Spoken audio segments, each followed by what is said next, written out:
Apa aja sih kekhawatirannya? Kekhawatirannya sih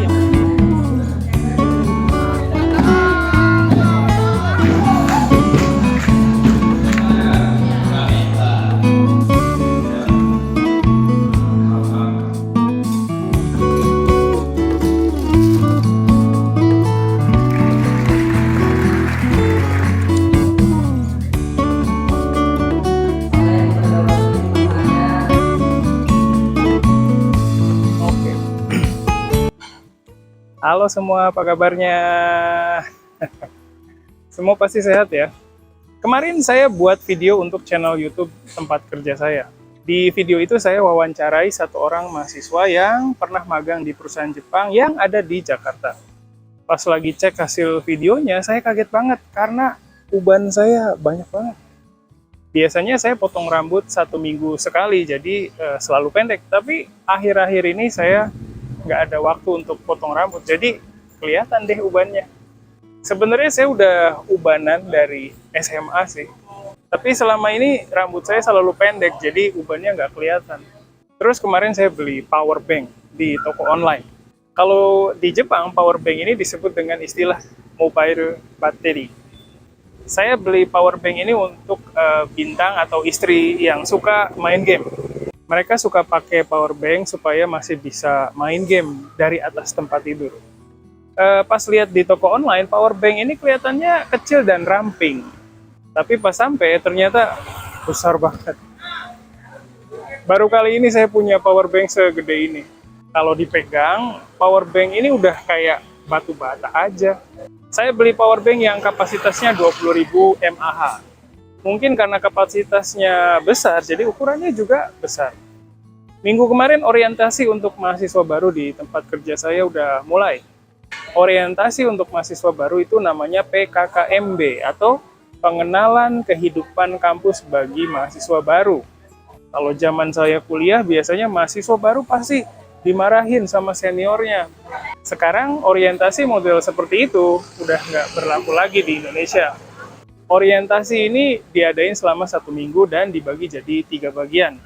Ada bagian pengenalan universitas secara umum, terus ada pengenalan fakultas, terus pengenalan program studi, himpunan mahasiswa, dan terakhir ada pengenalan unit kegiatan mahasiswa.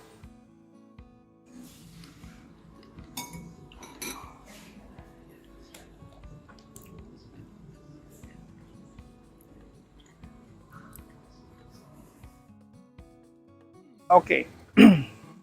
Itu tadi cerita keseharian saya. Akhir-akhir ini di Indonesia lagi banyak kasus perundungan. Apa kalian tahu apa itu perundungan? Perundungan itu bahasa Inggrisnya bullying atau bahasa Jepangnya ijime. Sekarang banyak kasus perundungan yang muncul ke permukaan berkat media sosial. Sekarang semua punya HP, jadi kalau ada kejadian rame-rame bisa langsung rekam pakai kamera ya. Di Indonesia kasus perundungan ditangani sama KPAI atau Komisi Perlindungan Anak Indonesia. Berdasarkan data dari KPAI, ada sekitar 3.800 kasus perundungan di Indonesia sepanjang tahun 2023. Terus yang paling parah lagi, setengahnya itu terjadi di lembaga pendidikan. Berita yang paling baru adalah kasus bunuh diri satu orang dokter yang sedang ikut PPDS atau Program Pendidikan Dokter Spesialis di salah satu rumah sakit di Semarang, Jawa Tengah. Nah, dokter ini katanya bunuh diri karena dibully sama senior-seniornya. Kasus ini benar-benar bikin gempar Indonesia loh. Soalnya tingkah laku senior-seniornya ini benar-benar keterlaluan. Nanti saya cerita lagi lebih rinci ya. Terus ada juga kasus perundungan yang dilakuin sama anak-anak SMP dan SMA di beberapa daerah. Kejadiannya ada yang di Cilacap, di Sukabumi, di Jakarta, dan ada juga kejadian di alma mater saya, yaitu di Universitas Padjadjaran loh. Waduh, parah abis nih. Saya pikir perundungan itu terjadi karena minimnya kualitas pendidikan, tapi ternyata perundungan juga terjadi di institusi pendidikan yang isinya orang-orang yang berpendidikan tinggi, seperti yang terjadi di Semarang. Kalau zaman dulu sih kasus perundungan nggak pernah muncul ke permukaan, soalnya dulu belum ada media sosial, terus kesadaran masyarakat Indonesia terhadap perundungan juga masih rendah. Dulu zaman saya SD, SMP, atau SMA gitu, diejek sama teman, terus dibercandain sama teman, itu hal yang normal. Kalau saya sendiri, pernah nggak ya jadi korban perundungan?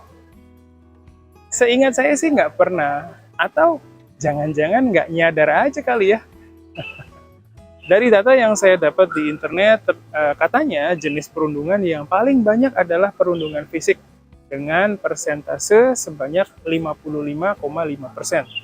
Terus di bawahnya ada perundungan verbal dengan persentase sebanyak 29,3%. Dan terakhir ada perundungan psikologis dengan persentase sebanyak 15,2%. Terus kalau dilihat dari tingkat pendidikan, murid SD jadi korban perundungan terbanyak, yaitu 26%. Di bawahnya ada murid SMP sekitar 25%, dan terakhir murid SMA sebanyak 18,75%. Saya jadi khawatirin Najmah, kira-kira dia gimana ya? Sejauh ini sih dia nggak pernah cerita. Apa jangan-jangan dia takut untuk cerita ya? Waduh, jadi pengen cepet-cepet pulang nih. Oke, saya mau cerita lebih rinci tentang perundungan yang dialami dokter di Semarang tadi ya. Nama dokternya adalah Aulia Risma Lestari. Dia itu udah lulus dari jurusan kedokteran dan sedang ikuti pendidikan spesialis. Nah, dia bertugas di salah satu rumah sakit di Semarang. Nah, selama ikut pendidikan spesialis, dia dan teman satu angkatannya itu harus keluarkan biaya untuk macam-macam di luar biaya pendidikan. Misalnya biaya untuk bayar gaji office boy, terus biaya untuk bayar penulis, bayaran untuk penelitian seniornya, dan katanya ada juga biaya untuk beli power bank, makanan untuk seniornya, dan lain-lain. Aneh banget ya. Menurut saya seniornya itu sakit ya. Kalau dokter-dokter di Indonesia kayak gitu, jadi kayak kita selama ini kalau ke rumah sakit jangan-jangan diperiksa sama orang yang sakit juga. Terus katanya dokter Aulia juga dimintai uang sebanyak 20 sampai 40 juta. インドネシア語を学ぶ最高の環境がここにある。ジャパネシアライブカレッジ。ジャパネシアライブカレッジはいつでもどこでも、そしてどんなレベルでもインドネシア語が学べるオンライン学習プラットフォーム。ライブ授業、自分のレベル、学びたい内容に沿った講師の授業に参加し放題。入門者から上級者まで、翻訳授業からフリートークまで様々な授業が揃ってる。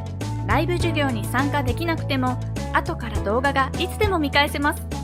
でも一人じゃ不安、そんなあなたも安心。 JLC では受講者同士の交流もできます。わからないことは Facebook グループでいつでも質問ができる。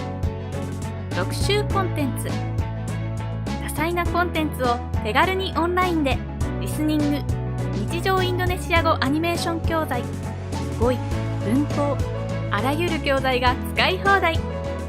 初心者でも1日3分から毎日学習ができる。